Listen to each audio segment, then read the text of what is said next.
guys, today we're going to be doing a hardcore Nuzlocke of Pokemon Sapphire using ghost types only. Now, as many of you would have already guessed, there are no ghost type encounters before the first gym, with the earliest being Sableye, found in Granite Cave. But due to Gather More Pokemon campaign event, we can get a Misdreavus as our true starter.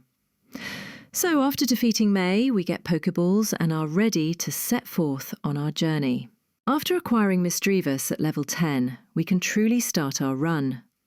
So while traversing through Petalburg Forest, we save the Deva researcher from the Aqua Grunt, although this fight does take some time as our only damaging move Astonish is resisted. After that is our fight with Roxanne. She sends out Geodude and we kept on spamming Psywave. And luckily, we do not miss any of our attacks, even though Psywave has an accuracy of 85. Roxanne also heals sometimes, so when we manage to take her out, we are at 31 HP. Next is Nosepass, and we easily manage to take it out as well.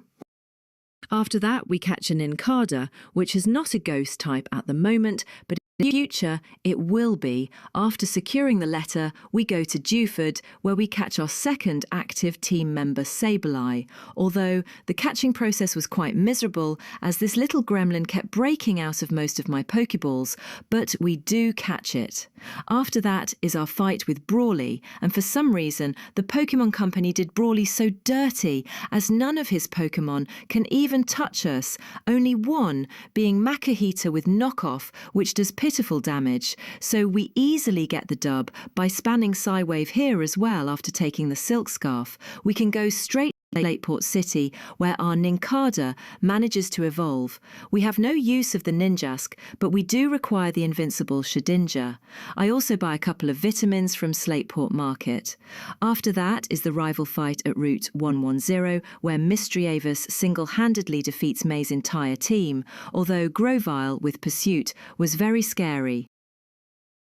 Upon reaching Mobile, we get the Coin Case, Rock Smash, and Mac Bike. Next, we fight Wally, and with a ghost-type team, this guy never stood a chance. Our fight with Watson begins with him sending out Magnemite, which paralyzes us. But we do have a Cherry Berry, and we manage to take it out with 2 Psywaves. Up next is Voltorb, who we defeat by using all 3 of our Mons, but Spectre does take a lot of damage in the process. Last is Magneton, and oh my god, this fight lasted for so long as Raven and Spectre were in no condition to fight. And since Shedinja can die by hitting himself in confusion, we all get paralysed. We had to PP stall him till he only had attacking moves, which can't hit Shedinja due to Wonder Guard. But after a long amount of time, as Shedinja has a really low damage output, we are finally victorious after defeating Watson. Hey guys, this is the complete uncut battle between Shedinja and Magneton as a proof that we actually won the battle at the first place. And I would also like to take this moment that I would really appreciate if you could hit subscribe, as it would really mean, and these videos do take quite some effort to be made. Beating Watson. The north opens for us, and we go to Fall Arbor, get the TM for Dig, go to Meteor Falls to catch the grunts, but they run away. And finally fight Archie on Mount Chimney. Our fight with Archie begins with him sending out Mightyena, and we send out Spectre. We use Fake Out for some extra chip damage, and then keep using Nightshade until he falls. Although, as Archie also healed in between, we are only left at 3 HP when Golbat comes in. So we switch to Raven, and with 3 Psychic, we take it out. Up next is Sharpedo, and here we get lucky, as when we land Confuse Ray, Sharpedo hits himself. And we also manage to flinch with Astonish. This could have been bad, as Sharpedo had Stab Bite, but we somehow won. After that was our fight with Flannery, and she sends out Slugma, and with a few Psychic, Raven wins. The second Slugma also meets the same fate, but it does set up the sun before dying. Last is Torkoal, and here Torkoal is bound to go for overheat as Raven is a female ghost, and to preserve Raven, we have no choice but to sacrifice Demon to get Torkoal to -2 special attack. After that, we use Fake Out for extra chip and connect with Dig a few times, and at last, Raven defeats it. After that, we straight away challenge our father Norman. We use Fake Out for some extra chip, and after that we keep using Dig for a lot of turns as Norman also healed. And we are a Sableye fighting a Slaking. We run out of Dig Peppy, but we had a Leper Berry for that, and after a long time, using a combination of both Raven and Spectre, we finally managed to defeat the first Slaking. Next is Vigoroth, who we handle with Confuse Ray and Psychic easily. Last Slaking comes in, and here we send Spectre for Fake Out Chip, and 2 uses the Dig strats, but I guess this Slaking is either faster or slower as we can't use the same strats that we used for the first Slaking. This is bad. We send Raven, who actually gets down to just 3 HP and finally managed to take it out. After defeating Norman, we actually go to Lilycove first to get ourselves Burnett. Next up, we go to Mount Payi, as there we will get our final teammate, Duskull. After grabbing that, we go to fight Winona, so we make a few preparations like Thunderbolt on Raven and Ice Beam on Devil the Duskull and challenge Winona. She sends out Swellow and uses Double Team, but we manage to pick up the one-hit KO with Thunderbolt. Next up is Pelipper, who also fell to a single Thunderbolt. Then she sends in Skarmory, who meets the same fate after hitting a Steel Wing. Last is Altaria, and while she Dragon Dances, we use Confuse Ray. I switch to Duskull, while Altaria again Dragon Dances. We use Ice Beam, but it doesn't do half. And right now, Altaria is at +3 attack and speed. So we again Dragon Dances, and we hit Ice Beam.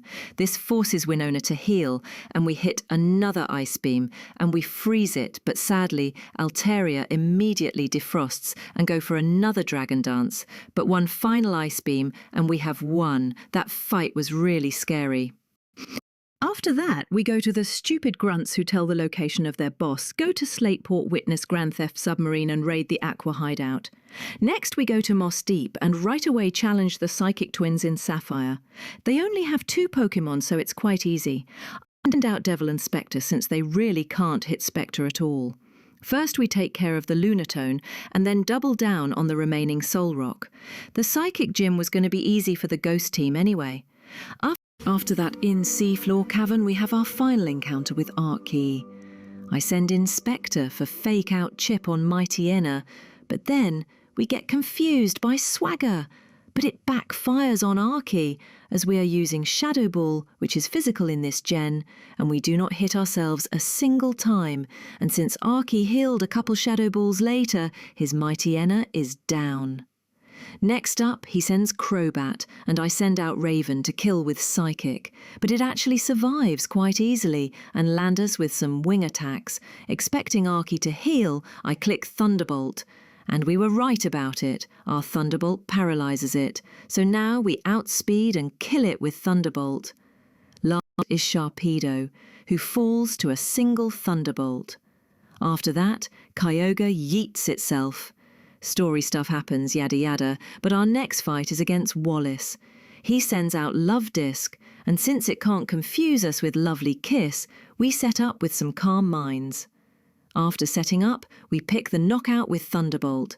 Next up is Whiscash, and since it can't even hit due to Levity Weasley. Knock it out after some Psychics. Next up, Acelio and Seaking. And both of these are taken down by 1 Thunderbolt each. Last remaining is Wallace's ace, Milotic, who actually survives a Thunderbolt at 25 harsh pay and nails us with Water Pulse. But we hang on, after Wallace heals. 2 Thunderbolt later, we have won the battle. Our last remaining hurdle is now the Pokémon League, and this is my team. Levelled up to the level cap of Drake Salamence at level 55, I also picked up a few TM like Attract from Vendor Turf and Brick Break from Satopolis.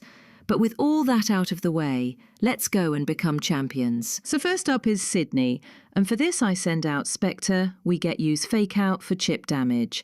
After that I switch to Raven Tank, a Crunch and switch to Spectre again, and one crit Fake Out and Brick Break is enough to finish it.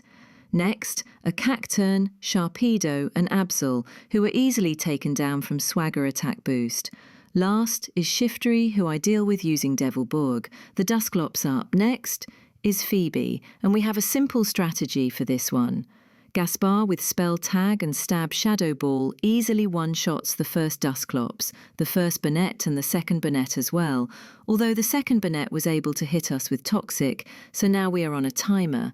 Phoebe's second Dusclops comes out and it survives our Shadow Ball and nails up with Shadow Punch. And after tanking toxic damage, we are sitting at just 37 HP, so I decide to switch out to Spectre, who easily handles the Dusclops. Last is a mirror match against Phoebe's Dusclops, which Spectre easily wins with a critical hit Shadow Ball up. Next in Glacier. For Glacier, I start with Raven. And for a few turns, I kept on setting up by spamming Calm Minds, as Glacier also wastes a turn by setting up with Hail. After a few turns, we have completely set up, and I start ripping off Psychic and take down the first Glalie in one shot. At least try to, but it hangs on, so as Glacier heals, we set up another Calm Mind, and the next turn we defeat it. Fortunately, Hail had also stopped by this point in time. The second Glalie dies from one Psychic hit. Next up are the two Searleos, who, as you would have guessed, are both finished with one boosted Thunderbolt each. The last remaining is Glacick's ace, Walrein, who also falls down after one Thunderbolt. Now, only the truly hardest fights remain. Last remaining Elite Four is the Dragon Master Drake. And for this we have a perfect plan, although we do need to get a little lucky. For the Shelgon, I send out Raven, who now knows Attract after using it. I keep on spamming Calm Minds and eventually take it out with Psychic. Up next is Flygon, who is faster than us and uses Crunch, but we easily tank it and try to finish it with one Psychic as well, but it hangs on. Then Drake heals it. So, meanwhile, we set up another Calm Mind, and the next turn we take it out. Then Drake sends his ace, Salamence, who uses Fly, so we need to dodge a crit here, and oh boy, do we. Raven is left with just 3 HP when we use Psychic, and finish it in one shot. That was close. Up next is Altaria, and our held Citrus Berry brings us to 36 HP, so we can still stay. We use Psychic, but it survives, and lands a Dragon Breath, which also paralyzes us. So I switch out for Devil Eye, and 2 Ice Beams later, Altaria is defeated. Last remaining Mon on Drake's team is Flygon, who falls after 1 Ice Beam. Now, the final battle against Champion Steven awaits, and I intend to use this same strategy against HM as well. His Skarmory hits us on the turn. We use Attract, but after that it continues to get immobilized for 4 consecutive turns while we set with Calm Minds. On the next turn, it sets up Spikes, but I won't be switching anyone in, as right now we are at +5 special attack. We set up our last Calm Mind, as Skarmory whiffs a Toxic, but honestly speaking it would not have matters. And I made Raven holds a Petchcarberry for this exact purpose. After that we use 1 Thunderbolt and Steven's chicken is toasted and crispy.